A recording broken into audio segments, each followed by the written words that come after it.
when are you going to go to FMP or become a nurse practitioner? I'm like, whoa, hold on. I don't want to do that. And then I was still very in my debt mindset. Like, I have so much debt. I'm like, am I going to put myself through more debt? What is up, guys? Jason here. Welcome back to the channel in our series, Nurses to Riches, The Road to Fire. In our last episode, we spoke with Nanelle, the UK nurse that went from having 10,000 subscribers to 80,000 subscribers in less than 10 months and has been bringing in up to 5 times her nursing income from her earnings as a content creator. But in this episode, we're going to be speaking with Shiella. Shiella is a Filipina nurse that moved to the US when she was 10 years old. She graduated nursing school with around $75,000 of debt and paid it all off within 2 years of landing her first nursing job.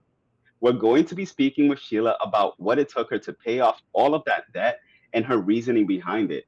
And just like every other guest, we're going to be tearing Sheila's finances apart. So, Shiella, please introduce yourself. Let us know what state you grew up in and why you decided to become a nurse.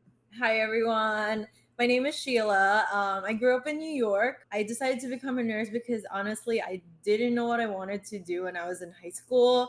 And I had a lot of nurses in my family, typical. And, it was great to have them as my role models. And, I was always seeing that in the family. So I was like, you know what, let me just try this out. And I did, and it was honestly the best thing ever. It was very difficult, like going through school and everything. But I think once you get past that and then you start working, it's like different types of challenge, but in like a good way. Did you go to school here in the US or did you go to school in the Philippines? So I went to school here in New York and I went to a private school in Long Island. I did come here when I was 10 years old and I believe it was fourth grade. Yeah. So I've been here since I was fourth grade. Yeah, Monica, my wife, also came here. Well, she came here when she was 11 years old, but Mhm. similar situation also. And it's funny, I interviewed Ivan. He was like my second episode on this channel. He's Filipino also. His wife is Filipina. And he told me that his family and his parents are engineers. And I'm like, what kind of Filipinos are those? Right? Yeah.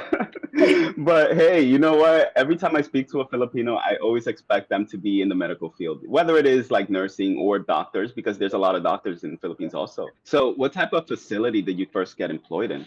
So I worked in a big facility in New York City, Mount Sinai Health System. So they Oh, have yeah, so they have multiple hospitals in the city, part of the conglomerate. There's a few of them. yeah. Yeah. That's where Monica got her first hospital job. She used to work home healthcare before she became an acute care nurse, and her first job was at Mount Sinai. Which one? It's by 104th Street in Manhattan and Fifth Oh, okay. Avenue. Yeah, so that was Yeah. the second. So I worked in two different locations. As a new grad, I worked in the one by Columbus Circle to Oh, Mount Sinai West. Then when I went to the PICU, which yeah. was like about a year and 4 months later, I moved to the main hospital in Central Park. And do you have an ADN or do you have your BSN? BSN. Okay. And what made you choose a BSN versus ADN? I think it was like honestly for me, I thought that would be my only option. I didn't Mm. look into ASN because I knew that it would be easier to get a job because a lot of those hospitals in New York City are requiring BSNs anyway. Like I either in the first couple of years or right away. So I just thought like I was like, you know what, let me just do it now because I'm gonna have to do it again anyway Yeah. later Yeah. down the line. So Yeah, that's actually the same reason for me and Monica. We decided to get our BSN because we realized that a lot of hospitals were requiring that as a minimum in order to get a job in New York City. It's not exactly. like that if you go outside of New York City, but definitely within the city, that's how it is. Now that we live in California, though, like if you're working in a non-teaching hospital, the BSN is not required. So, like where we work right now, we work with so many nurses with ASN, ADNs, and they're making the same amount of money as us. There's like no differential either for a nurse with a BSN. Yeah, right. Wait, we're gonna get into this, but I was looking through my stubs yesterday when I was like preparing to send you stuff. Yeah, This is a joke. I'll say it right now, but like yeah, my bachelor differential on yeah. my check is It's like like 1,200, right? is by the hour, so it's like 6 cents an hour. I'm You mean to tell me I went $75,000 in debt to get 60 cents an hour? I'm like, make it make sense. I don't understand. Like, you know what I mean? I was like, this is crazy.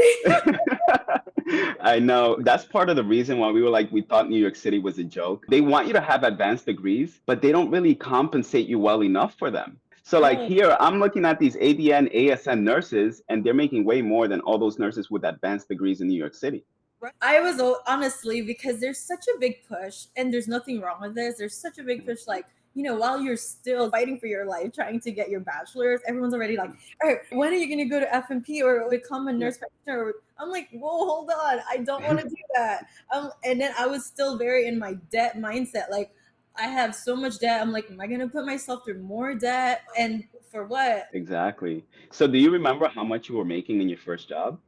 Yes. So I looked everything up. So these are the numbers. All right. My first job, I was making my base. So this is a union hospital.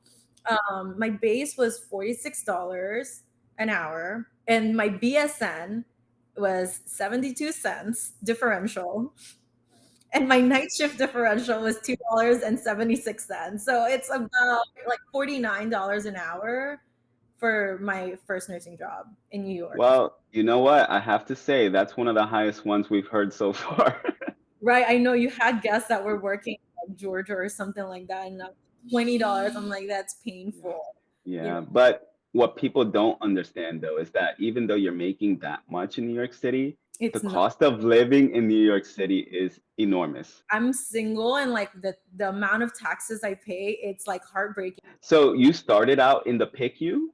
No, so I started out adult med surge actually. Yeah, and it was a Yeah. surgical floor, super heavy, lots of surgeries. It started off 1 to 6 patients per nurse per night, and by the time I left, which was like a year and change later, it was normal to get like 7, 8 patients. Like it was Wow. wild, and everybody is like post surgery, all sorts of surgeries. So you have it's. Pain management for every single patient. Were Mhm. they on PCA pumps also? Yes. And yes, and a lot of them also would have like, the POs every 4 hours, every so it's mad. I think about that like, wow, that was an interesting part of my life. Like it was really hard. And as new kids. Yeah, when Monica worked at Mount Sinai, she worked at a GI unit. It was med surg also, Mhm. but she used to deal with a lot of patients with like liver issues, and she still has nightmares till this day about that unit. Lives with you forever. No matter how much you think you've moved on, it's Yeah, still there.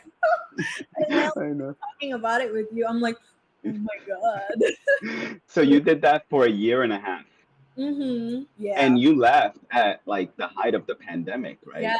So I started applying. I was always kind of passively looking at jobs. I'm always like looking for jobs at work. I'm like, I can't do this. And then so finally I got a job around October of 2019. And yeah, I left December of 2019. I started orientation for the PICU January of 2020, right before the pandemic. So, I mean, if we're going to talk about right time, my old unit turned into obviously COVID, the whole Yeah, hospital, all my friends got COVID. I was like, that would have been me, you yeah, know? And I don't know if you remember, if you saw those nurses that were like all over the news from the beginning of the pandemic from New York wearing garbage bags. That used to be my old unit. yes. This distraught nurse says she's putting her job on the line, speaking out today in support of 3 colleagues photographed wearing garbage bags, a picture that sent shockwaves across the USA. There are nurses in the hospital that are struggling and crying and running crazy. That was my old unit. No, And those were nurses I worked with. Yes. When I tell you I was shook, I was like, this is you must have been like, I dodged the bullet in that one. no, for sure. I felt lucky. But then as nurses, I was obviously like, dang, like, what else can I do to help? Like, you Yeah, know what I mean? So yeah, it actually led me to a whole other thing. I yeah. started a fundraiser around, Really? yeah, I forgot about this, but I started a fundraiser in I want to say around April. So like I said, a lot of my friends were working, all, in the middle of it, right? I had a lot of friends who were PAs working in the ED and everything. So all the stories, we were always talking about it. And I felt kind of guilty because I was like, I'm not really dealing with all that stuff. But and then I'm thinking, I'm like, how else can I help? Like, what can I do? Right. So randomly, I started like, oh, let me send all of my friends like $5 so they can get coffee, like who are working, in the ED and all these units that are like dealing with COVID and stuff. This area in Queens called Elmhurst got really hit really bad. Yes. So okay, you heard about it, and all Yeah. over Queens, there's very like Hispanic minorities, like this area in Queens, it's very diverse. So I started this fundraiser. I started just kind of talking about it first with my friends. Then I made like a GoFundMe. The whole mission of it is that I wanted to help the community in Queens, while the funding that I got, I facilitated local restaurants. I like connected with them and I was like, hey, I started a fundraiser. I'm going to give you money. I'll make this order. We'll send it to this hospital, other hospital, multiple different hospitals that I was working with in Queens. So I was connecting the local restaurants because everything was closed back then, right? Yeah. So I was connecting them, and then I was, kind of giving them money, and then they were then making all these meals, preparing everything and sending it to whichever unit that I ended up kind of connecting with in the hospital. Like whether it be like, hey, I have a friend in the ED that works in this hospital, all right, I'm gonna send you guys a meal for one of these days or one of your shifts. Let me know how many people working that night or that day, and we're gonna send you a meal, and then that's that. So it was like, it started off like that, and then I did a few deliveries. I did some myself actually. Yeah, so it was like connecting the community and like really just trying to help the local businesses and the hospitals and the people that are working there, and to kind of uplift them a little bit. Yeah. So that's what I was doing. Yeah. I remember, yeah, that is such an amazing thing that you did, because I remember at the time all these businesses were boarded up. That's depressing. A new survey by the Manhattan Borough President of vacancies along the 244 blocks of Broadway found 335 street-level vacant storefronts compared to 188 in 2017, a 78% increase in vacancies. And also, they were afraid because of looting that was still occurring at the time. Yeah. And they had to let go of employees because they weren't making any money. So, man, to be able to help them at a time like that, I think you did such an amazing thing. And then not only are you helping the businesses, but you're also providing food and things for your coworkers or your colleagues that are all the way over there in Elmhurst, even though you don't work with them. Right? Yeah, and it wasn't just, I just want to say, it wasn't just Elmhurst. It was like a Wow. few different Oh, hospitals in Queens. Like, so I was using social media a lot, and I was messaging restaurants myself, right? And I was hitting up all these people that I've met that I know who work in Queens, and they work in this hospital, Jamaica Hospital, Elmhurst, New York Presbyterian in Queens, Flushing Hospital, like multiple. And I was like, I really wanted to focus in Queens because all the big hospitals in Manhattan were getting like donations from like bigger food chains or bigger, yeah. they have more money. Oh, So I was yeah. like, help. I mean, I lived in Queens, right? So I was like, Yeah. of course, it was like near and dear to me. So I was like, this is what I'm gonna do. And I just reached out, and it was like, and it was nice because it really showed that like community coming together. Absolutely. And for those of you that don't know about like the different boroughs in New York City, Queens would be considered a lower income borough. Boroughs are like smaller neighborhoods or within a city, right? So Manhattan, obviously, it's in Manhattan, so it has the higher proportion of people that are higher income, right? And then you have Brooklyn, you have Queens that are lower income individuals that live there. So Queens, specifically like by Jamaica, Queens, and Elmhurst, you're gonna have people that are a lot lower income than the people that live in Manhattan. So to be able to provide, business to the restaurants and food for those employees that work in the hospitals, I think that's an amazing thing that you did. Yeah, so I liked it. It was nice just connecting with people and really, hearing about their stories and everything, and just seeing how happy they were. Like, they were the people that I was messaging that were working in the restaurants and everything. They were so grateful. I was, and they just like really everybody just wanted to help each other. It was Yeah, like the most amazing thing. yeah, In retrospect, now I'm thinking about it, I was like, oh my gosh, wow. Like, but it, like, everybody was very scared, very this, but at the same time, it's like, man, I'm losing my business. Like, these are like things that I can do to help. Everybody was just like, I can do this to help myself and like help everybody else. So it was just unreal. Okay, so you decided to transition from med surge, right? GI med surge, post surgery to PICU, and you started in January in the PICU. Why did you decide to go from med surge adult to pediatric ICU? Getting a med surg job, it was not my choice. It was Mm. like what I could get. And of note, it took me 9 months to get that job. I was going on multiple interviews. Yeah. Wait, That's, hold on a second. You didn't have any connections as a Filipina. listen, I had the connections and I was like, everyone was like, yeah, yeah, I'll help you out. And it was this. I had gone on a lot of interviews for a while, and I wasn't getting a job, and I was like really sad. I was like, looking for a full-time job at that point was a full-time job in itself, and I was like, I had experience in pediatrics, like some sort of setting, right? It's not hospital, but it was this, and I had all these recommendations and I was just like, wow. So actually the job that I ended up getting was, yeah, it was through a Filipino friend. Her brother-in-law was working in that unit, so it kind of helped me out, which was great because I'm like, I didn't even know him that well, and he put in a good word for me and this and that, and really helped me out. But all the other ones, I was just like, I really didn't know why I wasn't getting a job, and it was really sad, but That- it's okay. It worked out. You know what I mean? And that's the thing. I just really think that like things happen for a reason, and I ended up in that place, for that year and get my experience. Like, even though it was a nightmare, you know what I mean? All the experience you're getting, you can bring that wherever else you go after. So I ended up in the pediatric ICU actually by accident. Really? So okay, so I started looking at jobs, right? And then within the system, I was like, okay, I really don't want to be an adult anymore. So I'm like actively looking for pediatric jobs. Obviously, like I already have the experience now, right? I took my pals at the main hospital at Mount Sinai, and the instructor was working. She was really great, actually. The way she was, like, I loved her energy and the way she was talking and everything.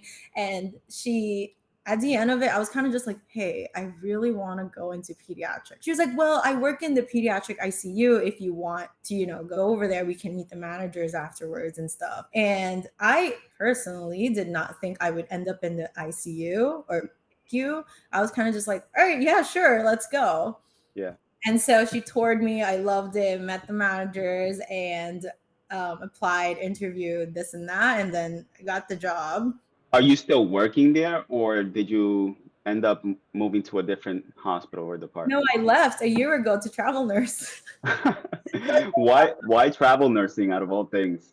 Okay, so I think it ended up, I started looking into it again, like passively. I wasn't, a friend of mine that I was working with over there left 2021 of last year. And then she left to travel nurse out in Houston. And I was like, oh yeah, that's cool. We could do that or whatever. I was like, first of all, I'm not married. I don't have kids. I don't have any ties here. And I had paid off my debt in 2020. So I was just like, why not? But I wasn't like actively looking into it. But then I started following this recruiter who is now my recruiter actually on Instagram. I found her because a lot of nurses that I was following who started doing travel nursing, I messaged her one day, just was in the early summer of 21 last year. I'm like, oh, how's the PICU market in California? We talked again in August.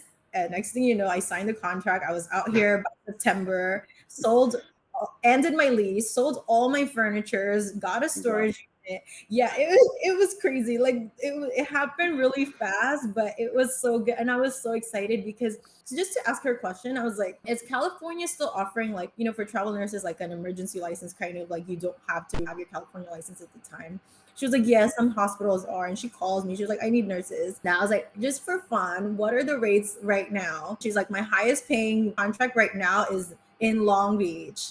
And I was like, oh my God. So 5 years ago at that time, I always wanted to live in the South Bay and in California, in Southern California. So I was like, wow, like the rates made sense, right? It was so high. But then most importantly for me, it was going to be in a location that I've always wanted to be in anyway. So I was like, why not? Like, you know what I mean? So that's how that happened. And the money was great, of course, but it was like a really good career move in a way where in New York, I was living, and we talked about the rates, right?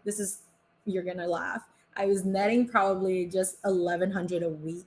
I was getting paid by that time in the PICU, right? I was getting paid weekly. So after all my taxes, and I was contributing to my 403B. After all that, I was coming home probably 1100. This makes no sense, because also I'm like, I really want to buy a house. I want to like do all these things, but I'm like, I'm just like almost breaking even at the end of the month, right? Yeah. I don't have a luxurious lifestyle. Like, I don't have a super fancy car. I don't live in Manhattan. I don't buy designer things and stuff like that. So I think a big part of like the debt-free journey for me was very like, because I was so hyper focused on getting rid of this debt, because I was like, I would never, it's like, you're working so hard as a nurse, right? You're working all these hours. You're physically like always tired. And I was always like, I cannot live my life for as long as I have this $75,000 debt like weighing me down, you know what I mean? So that's what really pushed me to, oh my god, like I need to pay this off, I need to pay this off, I need to pay this off. So I was like not going out like crazy, I wasn't spending a lot of money. I also lived at home at first, and so then I just paid that off. And then it turned out like last year I was just like, I can't do this anymore. It's like I'm working all these hours, right, in New York, and I'm like, where I have nothing to show for it. True. Yeah. So that's what really pushed me. I was like, yeah, I'm gonna hop on this and take on this opportunity, and be able to live in a new city, live where I want, like have sunshine all year long. And that was a big thing for me too. Working in New York City on nights, I would have like seasonal depression because I don't see sun for over 6 months of the year. My question is, how did you feel when you paid off the 73 to 74,000? My last payment, I remember it was August 10th of 2020. It was the best day ever. It was like I had one payment left, right? I have the multiple loans within like a Discover Private Loans, and my interest rate for each one of them are variable, anywhere from 8% to 13% interest rate. So when I tell you I was going crazy, like paying that off so that I don't have to pay like triple my principal later on, that's what I was doing. So I had like two of them were already done and I had one left. And yeah, when I made that last payment, I was like finally able to breathe. That's how I felt. Like I was like, oh my god, like a huge weight off of my shoulders. It was unreal. So how much were you earning as a traveler when you first started? Weekly, I think it was grossing 49 a week. 49 a week. 49 a week. So let me tell you numbers wise. Okay, this is also part of my decision that was like, it makes sense. Like you need to go last year. So when I was looking at the numbers, it tells you, right, the pay package, and it's going to tell you your projected gross for that contract. So a contract, is 3 months, right? 13 weeks. So I look at it and it was the number that the gross was. I was like, this is like my net for a whole year working as a staff nurse in New York. Wow. Yeah. Once I started thinking like that and I looked at the numbers and I look at it so many times and I was like, it doesn't make sense for me to stay here. The longer I stay, the more money I'm losing. Right. So that's what it was. So 49 a week, right? And then it was maybe 17 or 1800 of that is not taxed. You get your stipend weekly also. So how much were you actually coming home with? I want to say 38, 39. So close to 8,000 every 2 weeks. And how much was your rent at the time? When I first got there, I was renting a studio in the back of somebody's house. I was paying $18.50, all utilities included, for a studio. But then, like literally a few days after I had gotten there, a family friend of mine saw me post something on Instagram and she hit me up. She was like, hey, I live in Long Beach too. And it turns out she's 10 minutes away from the hospital. She had an extra room in her house. She's not a stranger because she's a family friend. And 2 months later, I moved in there and I was paying $800. And I was like, living with people and they would make me Filipino food and it was like I do karaoke. It was awesome. So what were you doing with your money at the time then? If you were only paying $800, don't tell me you were out partying every single week. No.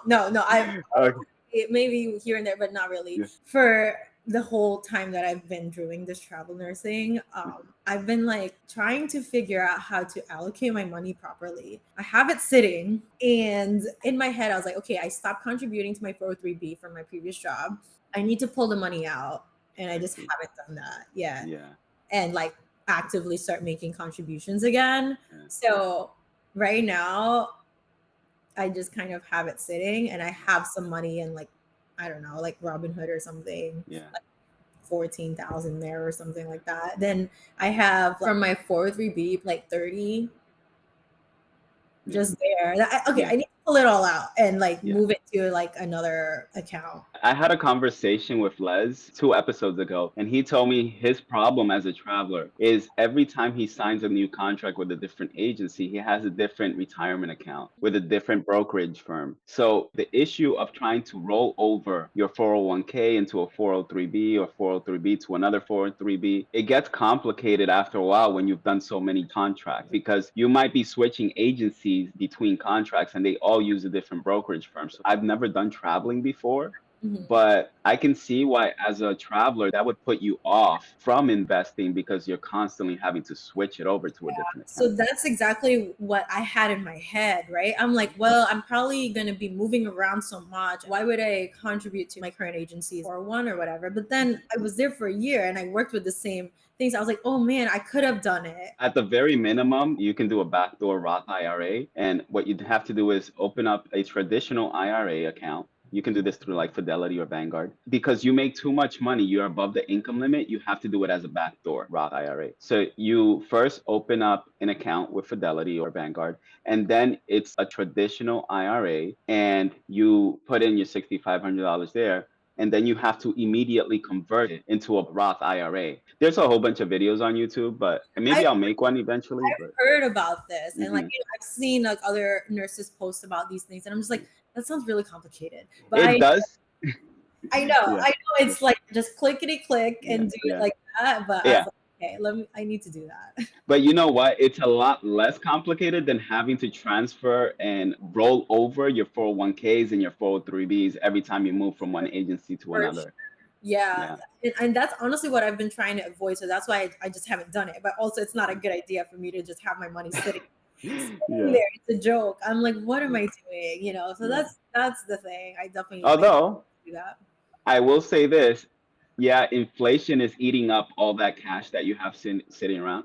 But at the same time, it's better that you have that than spending all of that money instead, Yeah, I'm right? not spending crazy, Uh, but I will have to say I was off for 5 weeks. Like I took off 5 weeks Yeah. in summer, like in August and like the first half of September, right?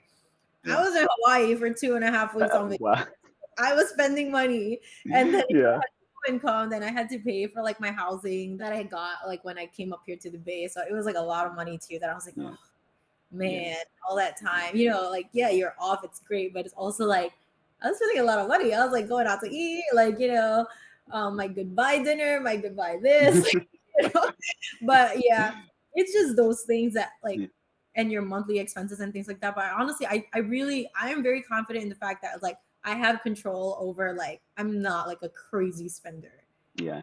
See, So and you know what? And I don't blame you for that because you have to be able to enjoy yourself too. There's people aiming for the fire movement, they want to retire early, but then they sacrifice so many things in the process. You can, maybe like just cut down a couple of things while you maximize your savings, but you mhm, don't have to cut down on everything, in my opinion at least. right, Because Monica and I, like, we enjoy going on vacations. And so what happens is sometimes the amount of vacations we take will fluctuate. So we'll, like, let's say this year we want to go on more vacations than we did last year because last year all we did was save our money and mm, invest it. So this year we went on, man, like almost a vacation every other month, if not every month. And we're gonna go on another two in the next month. But again, like when that happens, I'll tell Monica because she prefers to go on vacation more than me because I want to focus on this YouTube channel, right? But I'm like, okay, you want to go on a vacation? Fine. Just pick up some extra hours and we'll go on that vacation because I also don't want to be spending our earned income from work. We'll spend our extra income for our vacations, not what we're actually earning from our base salary.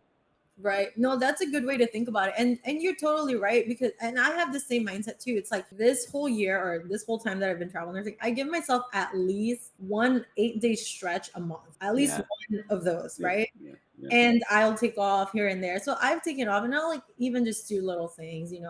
I was like driving down to San Diego by myself. And I went to Yeah. Hawaii by myself actually in May. Yeah.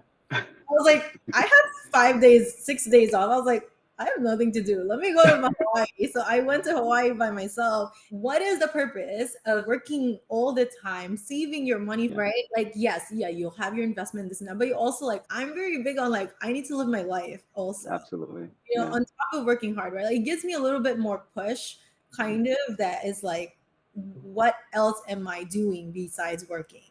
And don't get me wrong, like everybody that knows me knows that I am obsessed with quantifying our money in a way that grows exponentially. Like I love seeing the progress of all the hard work I put into like a business. But all of the vacations we've taken, all of the travel we've done, those experiences outweigh anything else we've done because to be able to explore the world for us, it really leaves like these lasting memories that we will never be able to get in any other way. Yeah. That's why we still have to be able to do those things, even though I'm so focused on this business and making it grow as fast as possible. Absolutely. And I think even like, for example, I'm sure like you've gone on vacation and like at some point during that time you thought about like your side hustles, right? And you're this and that. Yeah. And like I'm sure it has inspired you in some way, Yeah. right? And Yes. give you that push. So it's so great to have Yeah.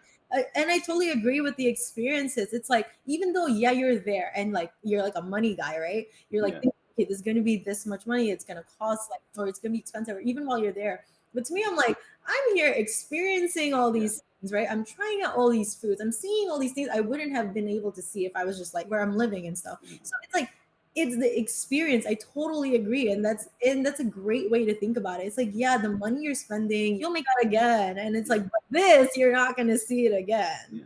And Yeah. it's funny because I actually ended up making a lot of connections with people that we meet in our travels. Because the last vacation we went to in the Cayman Islands, I had this conversation with Hervé. He was one of the nurses. And I met this minority couple in the Cayman Islands that are from Connecticut. They used to live in New York and they opened up a restaurant initially in New York. And that restaurant then became a catering business, which then evolved into an event planning business where they would provide supplies and materials to people who wanted to plan events. And we met them through their daughter. Their daughter got along so well with ours Hmm. that their daughter asked them if they could stay in the Cayman Islands for another couple of days. They were like, say no more. They canceled their flights. They extended their stay. They went to the receptionist at the hotel and they said, we want to extend our stay. Can you give us another room or can we stay in the same room? They didn't even question it. They have so much money that It didn't. it didn't matter to them. And that's where I want to be in life. But being able to connect with people like that gives me inspiration. And I see that when we travel, we see that a lot, Yeah. And again, that's another like added bonus to it, you know? right? Like the Yeah, way you're connecting and you're talking to people. When else would you have met like people like that, right? Not when you go to absolutely. work, not when you're like just in your regular neighborhood. So it's Yeah, really great. I yeah, love being able to talk to people like that too. yeah. They bring just like different energy and just different perspective on everything, you know? Absolutely. One thing that I remember hearing from somebody who's a multimillionaire, he was like, the one thing that separates someone who's extremely successful from someone who's not is being able to get out of your comfort zone. So, like, sometimes when you want to start a business, it can be very intimidating and uncomfortable, and you just don't want to proceed because it's like, man, I don't know what I'm getting myself into. And, I've started and ended so many businesses over time. Like, I've been doing stuff since I was like a teenager. I would go to school, I would go to like Costco and buy packs of like Kit Kat bars and candies and stuff. And I would go to high school and I'd sell them and I would make like $300 a day doing Yeah. that. Right. Yeah. And then I used to sell on eBay. I was filing my taxes as a teenager. So like, I think I've gotten myself into a, like to the point where like I no longer feel uncomfortable starting something new, even if I don't know how to start it. I just have to find a way, and I always try to find a way. And taking courses is important, but there's only so much the courses will do for you. It's gonna have to be you yourself that's gonna have to push yourself to do it. Right. Exactly. No, I totally agree. Everything you said. Like, I feel like this season of my life, like at least the past year, has been like getting out of your comfort zone and just really going for things, right? If I wanted to be in my comfort zone, like I would still be in New York, you know, all of these Yeah. things. And plus, I've been living by myself, like moving. I've moved 5 times in the past year, packed in the car 5 times. That is Okay. insane. Okay, yeah, these are like my move from New York to Yeah. California. That's number one. And then when I moved from that initial studio Yeah. to my family friend's place, right? Mhm. And then I stayed there for this whole time. And then I moved from Southern California to San Jose for 2 weeks while I was waiting for this house to be available. And then I moved again here. I mean, that's 4 times. I don't know, 4 or 5 times. It's mad. Like, just it's taught me so much, like a new level of independence, but like in the best way possible. Because it's like I literally only have myself, like to lean on. And I'm like, I'm doing all these things by myself. I'm here working in new hospitals, right? Meeting all these new people every time, but also connecting and networking and meeting people who are like doing all these other things within nursing. And it's just been like super eye-opening. And it all started with like getting uncomfortable at first, and then now you're used to being uncomfortable. Yeah.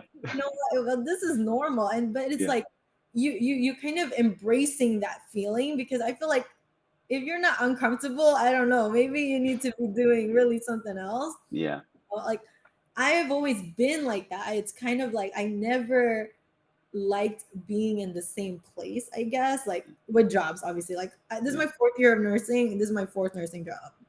Wow. Yeah. You know what I mean? But it's not because I can't keep a job. It's because I want to. Like, once it's exactly, you just want to grow. Yeah, and that's what it is. I like crave growth still, right? I'm not like, oh, I'm just gonna stay here, it's easy. Like, no, I'm like, all right, what else can I do? Like, what's next? Like, where can I go after this? Like, what else can I learn? So it's always like constantly like pushing myself, and that's like honestly has been my biggest thing. Like, even before, like I like love going to the beach and everything. I love that, but it's like the open water, when you're looking at it, I'm like, oh, it's so scary. I tried surfing twice already. Like, I'm like, it's been great. Like, I got knocked down so many times, but I'm like, let me get back up on that thing and like just do it. You know what I mean? And it's just been like that. That's like my life lesson recently.